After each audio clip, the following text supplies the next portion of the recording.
Glórias a Deus. Quero mais uma vez saudar os irmãos e as irmãs com a paz do nosso Senhor Jesus Cristo. Agradecer porque o Senhor Ele é bom e a sua misericórdia dura para sempre.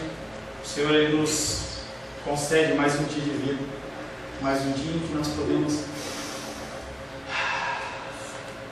Quanta gente não pode fazer isso? Ontem estava no meu curso e aí a pessoa estava falando muito sobre oração. Muitas coisas que nós falamos aqui, ela repetiu ontem, falando sobre a gratidão que a gente tem que ter. A gente começa as nossas orações sempre na petição, mas se a gente for parar para a gente começar a agradecer ao Senhor as coisas que Ele tem nos concedido, a gente começa a entender por que os grandes homens da Bíblia investiam tanto tempo em oração. Há algo que você começa a desenvolver, uma gratidão, algo com o Senhor que é uma coisa que não pode ser contada, uma coisa maravilhosa. O nosso primeiro tema é oração e nós estamos entrando no último tópico desse tema de oração. Semana passada nós trabalhamos sobre as proibições da oração. Falamos de algumas coisas que, como o irmão Cláudio fala, a oração para no teto. Algumas coisas que você faz ou que você deixa de fazer que impedem que as suas orações elas sejam ouvidas. Hoje nós vamos falar de uma coisa melhor, é o poder da oração. Não tem nada a ver com... eu sei, deixa eu... Não quer dizer nada em relação a você ter muita força, muito poder. Tem um ditado evangélico que diz muita oração, muito poder, pouca oração, com pouco poder. Isso não é bíblico, isso não existe na Bíblia. Poder para o quê? Essa é a pergunta. Poder para quê? Porque as pessoas elas entendem, quando você fala de poder de oração, as pessoas acham que o poder é para pular, o poder é para fazer isso, fazer aquilo, mas na verdade esse poder é um poder de você cada vez mais se humilhar, entendendo com quem você está falando. Porque quando você entende com quem você está falando, a única posição que você tem é estar de joelhos, com o rosto prostrado no chão. Porque o Senhor, Ele é muito forte, Ele é muito poderoso e nós temos que entender com quem nós falamos. Esse poder é um poder que o Senhor nos concede para alcançar perdidos, para abençoar vidas. Não simplesmente para você ficar aquele homem ou aquela mulher parruda espiritual, como se você pudesse fazer alguma coisa sem Deus. Não existe essa possibilidade. Nós precisamos de Deus em tudo. Nós precisamos de Deus em tudo. Somos motivados pela lista de chamada da fé. Nós temos uma lista em Hebreus que fala sobre os heróis da fé. Pessoas que são citadas pela sua vida, pelos seus feitos. Cataloga os atos heróicos de muitos homens e mulheres bíblicos da fé. Hebreus capítulo 11, versos 33 e 34. Hebreus 11, versos 33 e 34. Laurides. Nossa, eu estava falando para me decorar tão não. Laurides.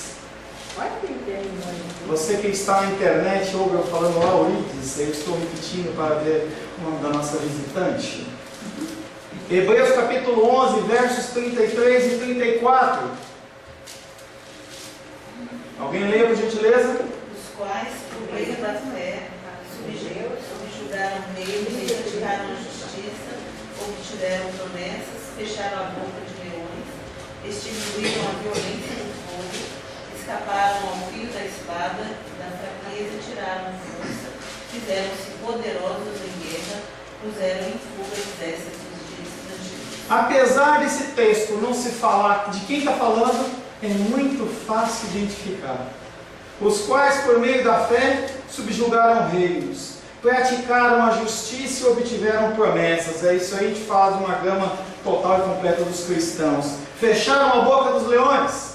Quem é? Daniel. Extinguiram a violência do fogo. Sadraque, Mesaque e Abednego. Escaparam ao fio da espada, vários, entre eles Davi. Da fraqueza tiraram força. fizeram-se poderosos em guerra, puseram em fuga exércitos estrangeiros.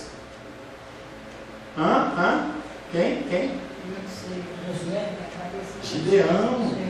Gideão com os guerreiros dele. Gideão, ele chega para aquela batalha com um exército enorme e Deus fala: muita gente,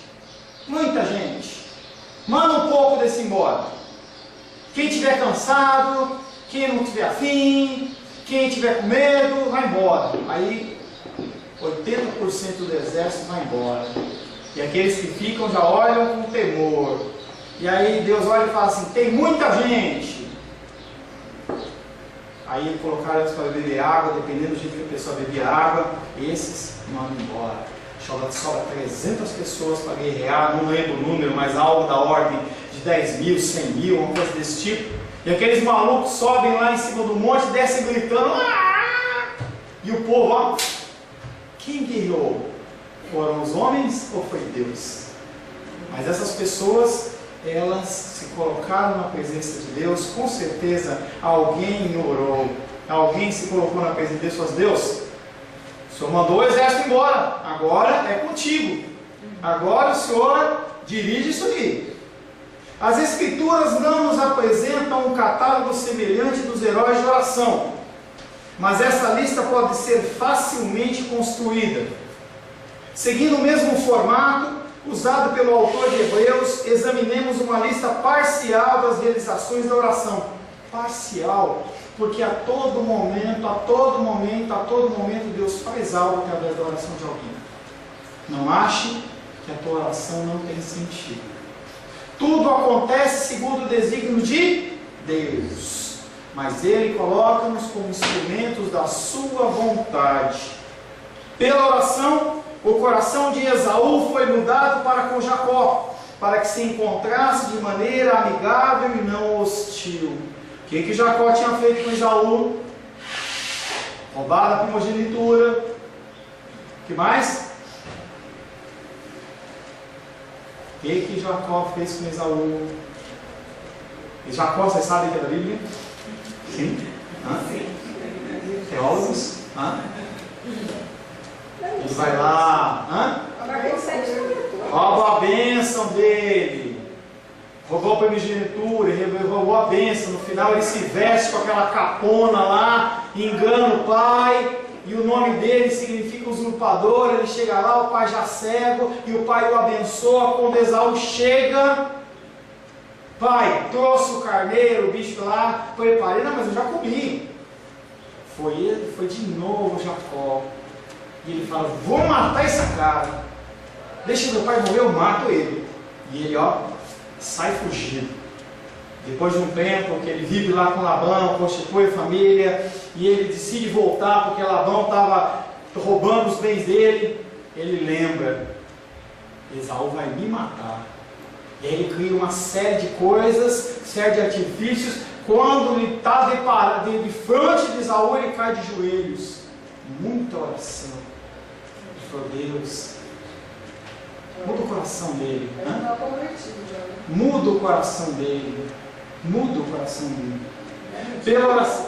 Ainda não tinha mudado? Não sei. Tem pessoas dos reis que carregam mágoas e amarguras por décadas. Se foi uma mudança com o tempo ou se foi através da oração, nós não sabemos. Mas a figura que nós temos a última figura que teve, a última fotografia de Esaú eu vou matar o meu irmão. E esse era o temor que Jacó ele carregava. Pela oração de Moisés, Deus trouxe as pragas sobre o Egito e depois as removeu. Moisés ele orava e falava: vem gafanhoto, vai gafanhoto. Vem trevas, vai trevas. Vem rã, vai rã. Sangue no rio, tira o sangue. As coisas que Davi fazia, que Moisés fazia, eram todas através de oração. O faraó olhava para ele e falou assim: olha, saindo daqui da minha presença, ora para o seu Deus aí para tirar isso. Ele orava e na hora, pela oração, Josué fez o sol parar. Josué 10, calor da batalha. Calor da batalha. E aí o tempo está passando e Josué fala: para, sol. Olha, se você parar para pensar, se você falar isso para uma pessoa que não conhece Deus, você vai falar: o cara é louco. Essa é a primeira coisa. Porque a gente já é loucura. Porque todo o universo ele funciona em sincronia. É como um motor, é como aqueles relógios antigos, não os digitais. As engrenagens elas funcionam direitinho. Como que foi isso? Pela oração. Josué, ele abriu o Rio Jordão. E nós já tratamos isso quando nós estudamos em Êxodo, em Josué, desculpa. Que aí nós ficamos questionando uma série de coisas. Bom, ele mandou parar o rio, mas e aí? O rio ele parou e teve inundação lá na frente. Lembra disso? Teve inundação lá para cima do rio. Secou na fonte. Bom, se secou aqui, a água do mar, que é onde o rio desemboca, ela voltou. E a gente começou a discutir sobre isso através da oração. Pela oração, a força de Sansão foi restaurada. Ele derrubou o templo de Dagon sobre os filisteus, de modo que foram mais os que morreram na sua morte, com a sua morte, do que eles mataram na sua vida. Você lembra da história de Sansão? Sansão era um homem que foi separado por Deus como juiz, mas ele tinha uma vida perdida. Se envolver com prostitutas, encher a cara. Eu sei que chega um momento em que ele perde o benefício do Senhor. E aí está com os olhos cegos, é colocado lá no templo do Deus, lá dos filisteus. E ele fala: Deus, permita que eu glorifique o Senhor mais uma vez. Oração. O Senhor ele faz o cabelo dele crescer, é um símbolo, não é o cabelo. E aí dá aquela força, ele apoia os braços nas pilastras, começa a empurrar, cai todos aqueles negócios, morre Sansão e morre todo mundo que estava lá. Muito mais gente do que ele tinha matado em vida. Pela oração, Elias reteve a chuva por 3 anos e meio, e pela oração ele fez chover de novo. Nós ficamos aqui sem chover um tempinho, a gente fica desesperado. Clima seco, os caras estão preocupados com a reserva de água, e aí você faz racionamento, e isso. Elias ele recebe o comando, ele ora, e a chuva para. Por 3 anos e meio. 3 anos e meio sem chover. E aí na hora que Deus manda, ele ora, volta a chover. Vejo uma pequena nuvem, lembra daquela musiquinha? Vejo uma pequena nuvem do tamanho da mão de um homem. A chuvazinha veio vindo com uma nuvenzinha bem fraquinha. Ele olha para o rei e fala: corre que senão a chuva te pega. Corre. Orou para parar e orou para voltar. Pela oração de Ezequias, Deus enviou um anjo e matou em uma noite 185 mil homens do exército de Senaqueribe. A cidade estava totalmente cercada. 185 mil homens naquela época, era muita gente, era um exército enorme. O povo não tinha como trabalhar lutar com aquele povo, com aquele exército. Deus manda o anjo, 185 mil pessoas morrem do dia, da noite para o dia. Poder da oração. Faltaria tempo para falarmos de Abraão, que orou por um filho e o recebeu na idade de 100 anos. De Moisés, que recebeu a ajuda do Mar Vermelho, dos israelitas que foram libertos do Egito, e depois de muita oração. De Davi, que por oração escapou da traição de Saul, de Salomão, que recebeu grande sabedoria como resultado de oração, e de Daniel, que foi capaz de interpretar os sonhos depois de orar. Pessoas foram libertas de perigos, curadas de enfermidades, viram a cura dos seus amados, testemunharam inúmeros milagres como resultado da oração. Você acha? Está tranquilo embaixo? Você acha que isso acabou? Quando entrou Malaquias, acabou Malaquias, não tem mais isso. É isso? Acabou o Evangelho, acabaram de escrever, os apóstolos morreram, não acontece mais nada. A sua oração não tem valor. É isso que você acha? O nosso Deus é um Deus de ontem, hoje e eternamente. É o mesmo Deus. A mesma autoridade que esses homens tinham, pasme, você tem. Mas o pastor, ele era mais consagrado, ele era nada. Grande parte desses homens aqui foram pegos quase que de surpresa, digamos assim. Pega a história de Gideão. Quando Gideão está lá amassando o trigo, verde ainda, porque o povo vinha roubar, e ele amassou para ele tentar salvar alguma coisa da colheita dele. O anjo fala, bem-aventurado, ele fala, que bem-aventurado, imagina, o anjo se manifesta na frente de Gideão, e fala, bem-aventurado, igualzinho com Maria. E aí o Gideão olha e fala assim, que bem-aventurado, se eu fosse bem-aventurado, minha colheita não era roubada todo dia, todo mês, toda hora. E aí ele põe a prova, Deus com novelo aqui, novelo lá, molhado. Era um homem que não tinha fé. Mas o Senhor, ele embute aquela fé no coração dele. E através da oração fervorosa dele. Não é uma oraçãozinha qualquer.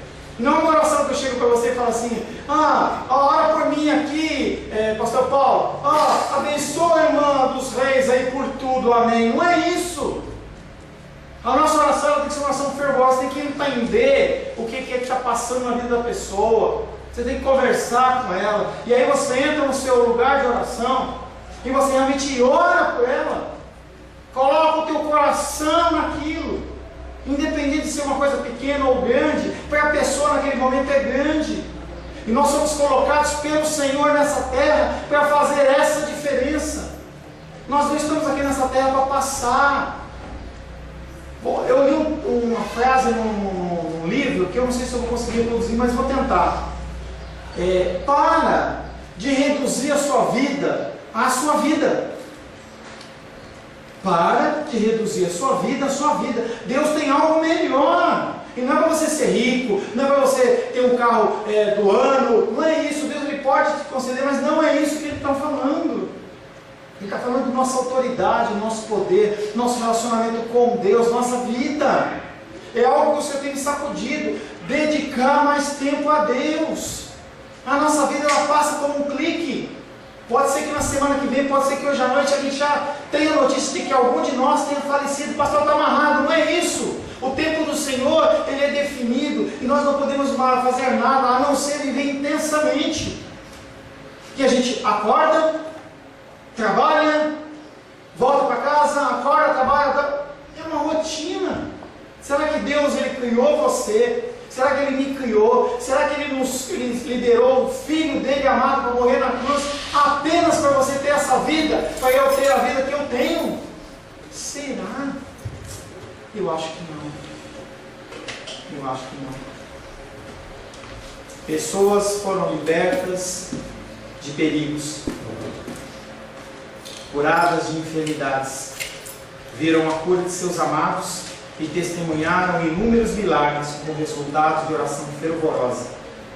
Tiago compreendeu bem isso quando escreveu que a oração de um justo pode muito em seu efeito. Tiago capítulo 5, verso 16.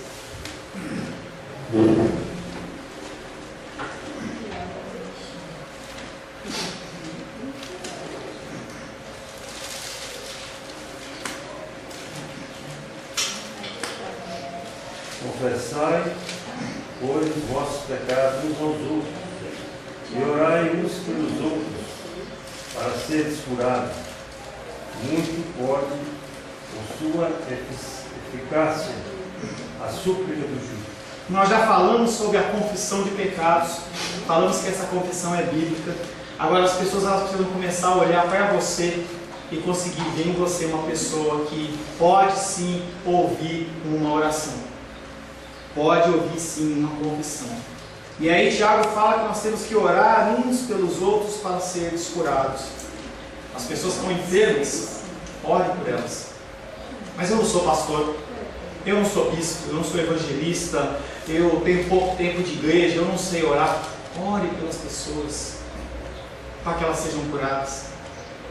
Muito pode, a sua eficácia, a súplica do justo. Mas eu não sou justo, você é justificado em Cristo. A justiça que nós temos não é a nossa justiça. A justiça que nós temos é a justiça de Deus, de Cristo, a partir do seu sacrifício. O poder da oração não é automático e nem mágico. Nós já falamos bastante sobre isso. Não ache que você vai orar por alguém e simplesmente ele vai ser curado, ou vai passar a dificuldade dele. Pode acontecer ou não, mas isso não é minha responsabilidade, sua responsabilidade do Senhor. A nossa função é: orem, façam as orações.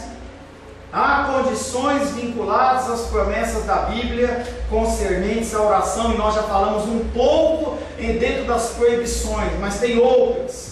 Lucas capítulo 11, verso 9.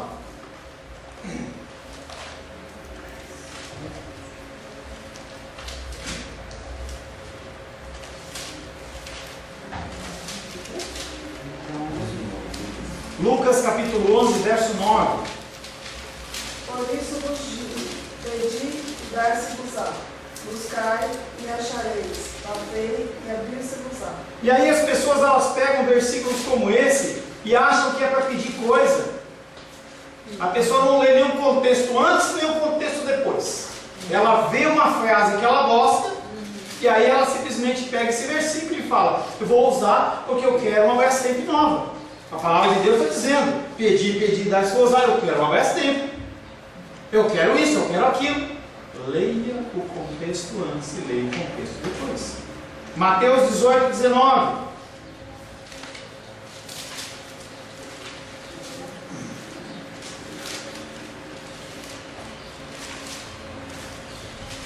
Em verdade também vos digo que, se dois entre vós sobre a terra concordarem a respeito de qualquer coisa que porventura pedirem, ser-lhes-á concedida por meu Pai que está nos céus.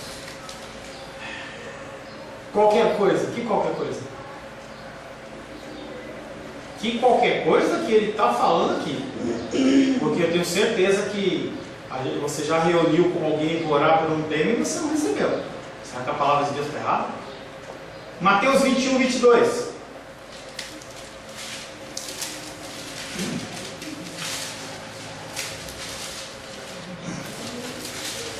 E tudo quanto pedis em oração, crendo e recebereis. Versículos isolados como esses e muitos outros da Bíblia, quando interpretados fora do contexto, têm provocado teorias, no mínimo, bizarras sobre a oração. Porque as pessoas elas interpretam como elas querem. Elas surgem quando pessoas isolam nessas passagens tudo mais que Jesus e a Bíblia dizem sobre a oração. Distorções também são abundantes quando nos aproximamos desses textos de maneira simples. Você vai e faz uma leitura simples, você não tenta interpretar, você não ora a Deus, fala: Deus, me dá um entendimento do que está aqui. Você não lê antes, não lê depois. Você interpreta do jeito que você quer. Considere a afirmação que duas pessoas que concordam em um assunto. Vamos fazer um teste? Quem comigo quer orar agora para o câncer sumir do mundo? Vai sumir? O Senhor fala que as doenças elas continuam. Vamos orar para acabar as guerras. Pastor, então não ora para o câncer? Não ora para a guerra? Ora. Mas você tem que entender que você não erradica algo simplesmente porque você está pedindo em concordância. Você tem que entender que as coisas têm propósito e você tem que estar antenado com Deus para saber o que tem que orar, porque você é só um instrumento, você é só uma ferramenta. E nós temos que entender isso. Você se coloca à presença de Deus e fala: Deus, vamos orar por o quê? Nós temos a nossa reunião de oração de quarta-feira e nós não oramos pelo que nós queremos. Em alguns momentos até a gente abre, você está precisando de alguma coisa, a gente faz uma oração, mas basicamente nós oramos pelos terceiros, por outros. Oramos pelos que não estão aqui, oramos pelos enfermos, oramos pelas pessoas, tudo debaixo da direção de Deus. Não é a gente vai sacando o que a gente quer, ou tem uma pauta de oração, em que se não dava um papelzinho para o irmão Cláudio, dava um papelzinho para a Bené, dava um papelzinho para o Sebastião, para a Rosângela, e cada um orava em casa. Não é esse o propósito. Nós temos que entender, como dispenseiros da vontade do Senhor, qual é a vontade e o querer dele. E sempre que você vai orar, por exemplo, por um enfermo, O fim da sua oração tem que ser em nome de Jesus, sim, mas antes de você acabar, que seja feita a tua vontade. E nós temos uma mania de chegar em orações, em especial pessoas com um problema terminal. Não, eu declaro a cura, ele vai ser curado, Deus me falou. Para com isso. Quem define é Deus, a gente não declara, não determina nada. Nosso desejo é, e aí você expressa o teu desejo, fala assim: olha, meu irmão, minha irmã, o meu desejo é que o teu parente, que você realmente seja restabelecido. Mas o Senhor é aquele que sabe de todas as coisas, que seja feita a vontade dele. E às vezes é duro você fazer uma oração como essa, porque às vezes a pessoa está num leito de morte, mas não tem que você dar uma falsa esperança, porque morre o cara que está enfermo e morre a fé do outro, porque ele acredita em você. As pessoas, elas têm essa mania de colocar as palavras que Deus não falou na boca e lançar, e você mata as pessoas. Muitas pessoas que são fracas na fé se afastam da igreja por causa disso. Deus manda dizer para você que nesse dia vai acontecer tal coisa. Tem um pastor maluco aí, um apóstolo maluco aí, que ele pegou um candidato e ele falou assim: eu sou profeta de Deus. Já falei essa semana, eu e Rosângela Rima, faxineira Rio. Eu sou profeta de Deus. Num auditório lá, 1000 pessoas. E o candidato: se você amanhã não estiver cantando vitória, eu não sou o homem de Deus. O cara foi eleito? Não foi. Não coloque palavras que Deus não falou. Expresse o seu desejo. Para com esse negócio de Deus mandou dizer. Antigamente, quando eu queria desejar algo pelo irmão Cláudio, eu falei assim: irmão Cláudio, eu desejo que o senhor seja restabelecido, que você tenha uma vida longa, que você tenha saúde. E era simplesmente a minha oração, o desejo do meu coração. Agora, se eu falo isso, tem que ser algo profético, tem que ter um clima espiritual assim. Eis que te digo. Não, Deus não fala isso. Se ele falar, amém. Mas se ele não falou, não fale. Deseje o melhor para a pessoa. Nós estamos aqui para declarar vida. Essa é a minha função e a sua função. Nós declaramos vida. Mas nós temos que entender que a vontade de Deus é soberana. Não é a minha vontade. Não é a sua vontade. Já tem um livro tem uns livros que só pelo título eu acho legal. Às vezes eu gravo só o título. Nesse livro tem um grande pastor americano em que ele teve câncer. E aí ele escreveu um livro e falou assim: Deus, muito obrigado pelo meu câncer.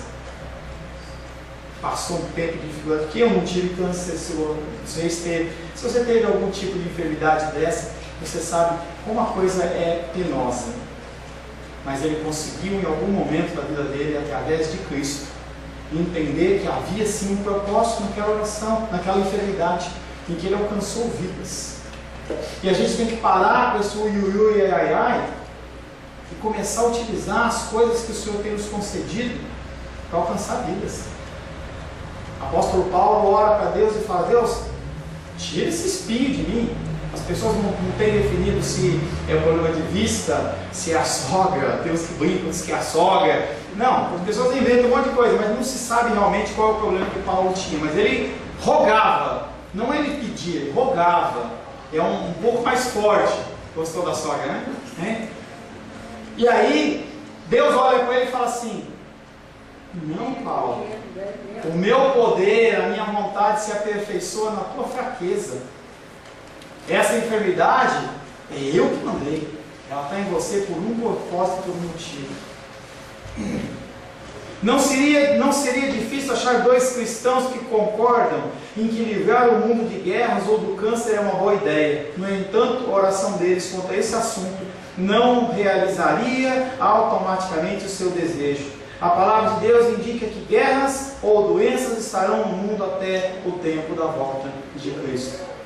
Esperar a sua total eliminação antes do tempo designado significa assimilar prematuramente as promessas de Deus. Ainda temos de sofrer as assolações do pecado, da doença e da morte. Você sofre assolações do pecado, da doença e da morte, e isso vai acontecer até que você morra, ou então que Jesus Cristo volte. Eu fiquei falando teu nome e esqueci teu nome. Laurides veio visitar a gente, achando que recebeu uma palavra de vitória, e o pastor veio falar que ela vai ficar doente. Né? Que coisa, né? Nós vamos ficar doentes. Falávamos há 2 semanas atrás com um pastor amigo nosso. Ele foi dar aula, quando ele voltou para no fim da sua casa, 2 adolescentes com revólver tomaram o carro dele e levaram embora. E ele perdeu o carro. Ficou sem carro. Um homem de Deus. Um homem de Deus.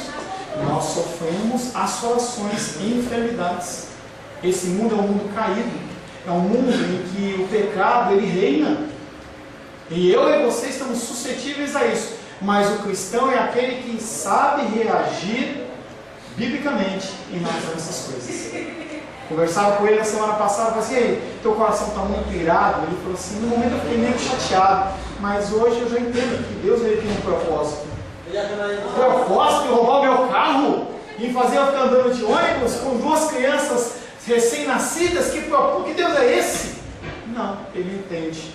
Com certeza o coração dele ficou invocado, mas a gente luta, tem que lutar contra isso.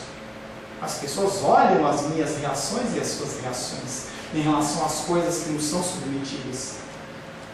E se elas veem que você reage de uma maneira bíblica, quando ela estiver passando uma luta de dificuldade, ela vai chegar em você e falar assim, Edilene, eu lembro que aconteceu XYZ na sua vida e a sua reação foi uma reação estranha. Por que você reagiu daquele jeito? Ó a porta aberta. E aí você fala, poxa, eu perdi um carro para que essa pessoa se convertesse. Aleluia! Mas vale uma vida do que um carro. A vida de uma pessoa vale mais do que o mundo. E às vezes uma enfermidade. A vida dele vale mais que o mundo inteiro na alma de salvo. Mas vai você agora falar assim, olha, quero trocar a vida do fulano pelo teu carro, vamos ver se você vai entregar o teu carro. Trabalhei tanto, pastor, juntei tanto, comi tanta pizza de mussarela, me veio na pizza que eu gosto para economizar dinheiro para comprar meu carro. Agora eu vou dar o meu dinheiro. Pô, pastor, eu juntei essa poupança e agora eu tenho que dar o dinheiro para o Lucival porque ele está com uma dificuldade. É, querido, isso é ser cristão. As coisas que nós temos uma dispensa cheia que o Senhor ele pode utilizar no momento que Ele quer, porque tudo é dele. A menos que Jesus Cristo não seja o seu Senhor. Quando você fala que Ele é seu Senhor, você passa a ser escravo dele e você faz a vontade dele. Imagina uma pessoa que é escravo e aí o seu Senhor fala assim, olha, pega esse quilo de carne aqui e dá para o irmão Cláudio. Não vou dar não. Dá sim, é meu. Pedimos a Deus que nos conforte, nos livre, nos cure, mas não podemos exigir essas coisas de maneira total. A ideia que Deus sempre quer curar tem sido uma distorção destrutiva na comunidade cristã. Apesar de ser apenas um jogo de palavras, Deus ele não cura, Deus ele pode curar quando Ele quiser. E esses cultos que as pessoas falam assim, vem aqui que você vai ser curado. Mentira, pode curar como não. Deus vai mudar o teu casamento. Pode mudar e não. Deus vai converter o coração duro desse mal que você está casado. Ou não. Porque Deus ele é soberano. E as pessoas elas acham, porque elas são imbuídas de alguma autoridade sacerdotal, elas podem mandar, ordenar e determinar. Isso não funciona. Se você lembra de José no Egito, ele tinha autoridade sobre todo o Egito, exceto sobre o faraó. Se o faraó desse uma ordem, em cima da ordem de José, valia do faraó. Nós podemos comandar, ordenar, mandar, determinar, mas a última palavra é de Deus. E se você tem uma fé mais firmada, esses impactos dessas orações fora de contexto, às vezes não te abalam tanto. Mas se você pega uma pessoa que está iniciando a carreira cristã e você faz isso, você mata ela. Você mata ela. E aí a gente inicia afã de trazer a pessoa para a igreja. Vamos lá que na minha igreja o pastor tem uma oração forte e você vai ser curado. Quanto tempo a gente ora pelo joelho do irmão Cláudio? Pastor, só uma palavra. Ai, querido. Nessa história aí do novo convertido, Deus é tão misericordioso que Ele faz por amor. Muitas vezes não era para fazer não, mas faz só para que o camarada não saia por aí desinvestado. Deus demorou a chegar, chegou, eu não vou deixar ele embora. Só uma correção, tá? Dentro do que você falou, eu concordo. Nem era para ser curado e ele é curado, não. Ele ia curar. Independente da ferramenta. Deus, ele cura num centro de macumba, ele cura numa qualquer coisa, do jeito que ele quiser, mas porque ele quis. Ele sabe tratar com o novo convertido, que nós não sabemos, nós estragamos muitas vezes tudo, mas Deus sabe tratar com o bichinho. Porque Com todos. Ele tratar comigo, que um bichinho é ruim é essa aqui, ó. Mas Deus soube tratar comigo. Mas sabe o que acontece, querida? Isso foi assim porque a palavra de Deus está escrita. E diz que Jesus Cristo fala: Pai, todos aqueles que me deste, eu de maneira nenhuma. Não, sabe? Está escrito. Eu acredito nisso. Está escrito. Por causa dessa vida, A ideia de que Deus sempre quer curar tem sido uma distorção destrutiva na comunidade cristã. Os problemas pastorais que resultam disso são enormes. As pessoas vêm a mim e falam: Poxa, dele, pastor, a pessoa falou que eu ia ser curado, que Deus ia curar e não aconteceu. E aí? Poxa, meu pai morreu. O pastor foi lá, o irmão foi lá e falou: Não, eu estou vendo aqui a vida amanhã de manhã. O irmão Cláudio ficou um tempão internado. Nenhuma vez eu fui para a Glendinha e para a Odisseia e falei para eles: Olha, estou vendo o irmão Cláudio dando pulos como de uma corça. Não, eu orava por ele, pela saúde dele. Fui lá, entendeu? O meu desejo é que o irmão Cláudio viva 150 anos. Mas um dia o Senhor vai recolher, minha tiazinha também. A gente ora para que tenha longevidade, mas a gente tem que entender que os planos do Senhor, eles não podem ser frustrados. Até uma coisinha ruim que nem você. Conta um pastor que certa vez ele foi abordado por um homem que sofria de paralisia cerebral. Sua fé cristã era vibrante, sua atitude era contagiante, com otimismo agradável, e sua produtividade era excepcional. Ele se graduara na universidade com notas elevadas, e a sua pergunta ao pastor foi comovente: Pastor, você acha que eu sou possesso de demônios? A vida daquele homem fora lançada num caos. Admirado com a pergunta, ele respondeu: Por que você faz essa pergunta? Você é uma pessoa que se graduou na faculdade com todas as dificuldades, com altas notas, você tem essa fé vibrante, tal, essa alegria. O homem prosseguiu e relatou uma série de eventos desencadeados por encontro com alguns amigos cristãos que haviam reivindicado a promessa da Escritura e concordado em que o jovem homem estava curado da paralisia cerebral. Reuniram-se um grupo de amigos e fizeram uma oração forte, determinando, falando, amarrando, expulsando, mandando embora. O diabo nem sabe onde vai, se é o diabo, né? Se vai, se fica, se está amarrado, se está preso, se vai.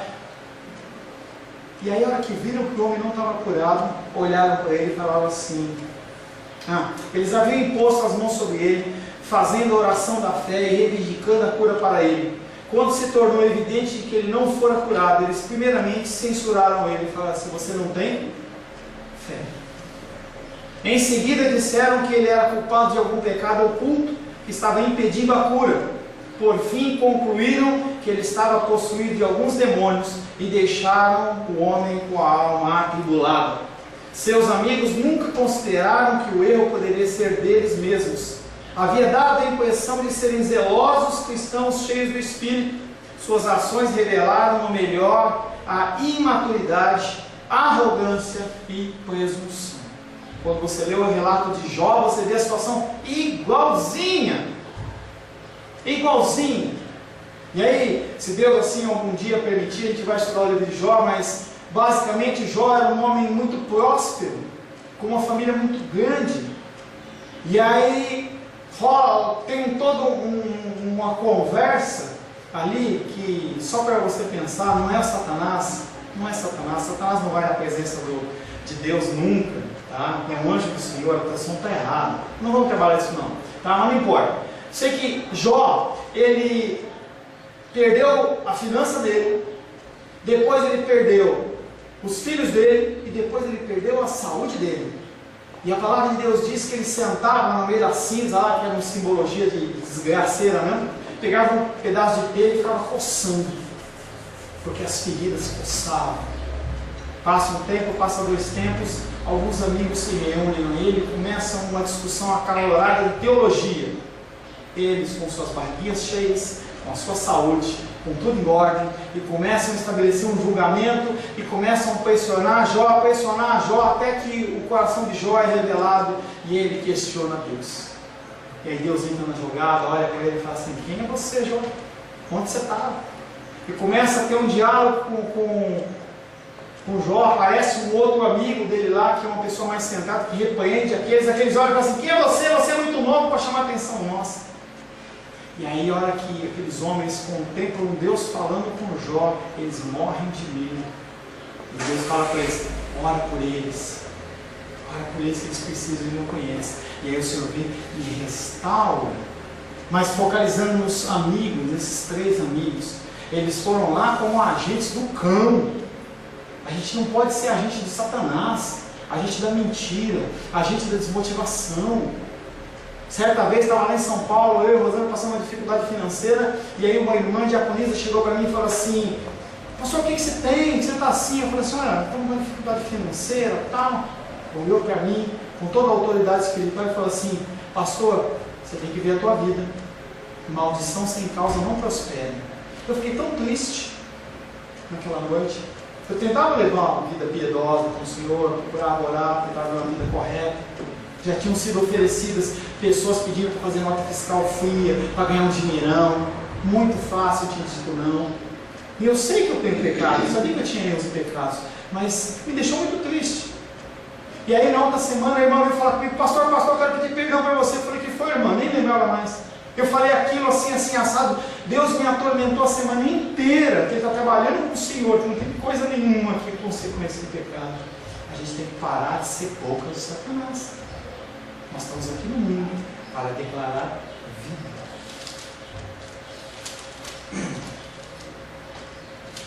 Deus não é um atendente celestial pronto a responder ao nosso aceno. É como se você estivesse sentado na mesa de uma lanchonete, de um bar, e assim: sim, senhor. Deus olha para você e fala: sim, senhor, sim, senhora. O que você deseja? Deus não é um atendente celestial pronto a resolver o nosso assento e chamada para satisfazer os nossos caprichos. Necessidades, sim. Caprichos, não. Em alguns casos, entenda, eu vou corrigir minha frase, mesmo nos caprichos, mesmo nas necessidades, você não pode fazer assim para Deus. Tá? Em alguns casos, nossas orações devem envolver muita luta de alma e agonia de coração, como o próprio Jesus Cristo experimentou no jardim do Getsemane. Senhor, que, se possível, livre de mim desse cálice, mas que não seja feita a minha vontade, e sim a tua vontade. Mesmo nas petições que você fizer para você tem que falar: Senhor, que seja feita a tua vontade. Feche seus olhos. Senhor Deus, estamos nesse momento, Pai querido, quase que finalizando o nosso estudo sobre oração. Nós agradecemos ao Senhor pela tua grande graça e a tua grande misericórdia. O Senhor tem, Pai querido, sido fiel a nós. O Senhor tem sido, Pai querido, aquele que nos orienta, aquele que nos mostra os caminhos que nós temos que seguir. Pedimos a Ti, Pai, em nome de Jesus, que o Senhor nos oriente a orarmos como convém. Que nós possamos, Pai querido, ser orientados para sermos cheios do Teu Espírito. Não, Pai querido, para orarmos pelas coisas concernentes à nossa vida necessariamente também, mas que nós possamos, parando de olhar para os nossos umbigos, nós possamos olhar, Pai querido, para as dificuldades das pessoas que nos cercam e que possamos ter, Pai, a salvação como um bem maior, em nome de Jesus. Amém. A paz seja convosco. Meu nome é Paulo César. Eu sou pastor da Igreja Cristã Semente de Vida, aqui em Brasília, Distrito Federal. Me alegro que a palavra tenha te alcançado. A palavra faz isso. Ela alcança as pessoas aonde quer que elas estejam. E você foi agraciado com esta palavra. Não que eu tenha nada especial a te dizer. A palavra ela é suficiente e ela usa quem ela quer. E eu me alegro por ter sido um canal para poder te abençoar. Mas eu quero te dizer que não basta você ser um ouvinte. Não basta ser uma pessoa que se alegra quando você ouve a palavra de Deus. A vida ela é feita de decisões. Se você está ouvindo essa palavra hoje, eu creio que o Espírito Santo tem um propósito especial com você. Muito mais do que prosperidade, muito mais do que uma cura física, uma cura emocional ou espiritual, Ele quer te alcançar para a vida eterna. Nós investimos nosso tempo, nós investimos as nossas forças em coisas terrenas, mas o Senhor Ele tem muito mais a oferecer. Ele tem sim para você a cura, Ele tem sim para você a prosperidade, mas Ele tem muito mais que isso. Submeta-se a um Deus que Ele é capaz de mudar e transformar a sua vida por completo. Creio que o Espírito Santo Ele é capaz de tocar o teu coração. Quero pedir que você curve a sua cabeça. Senhor, em nome de Jesus, coloco na tua presença essa vida que ouve esta ministração, que ouve esta palavra.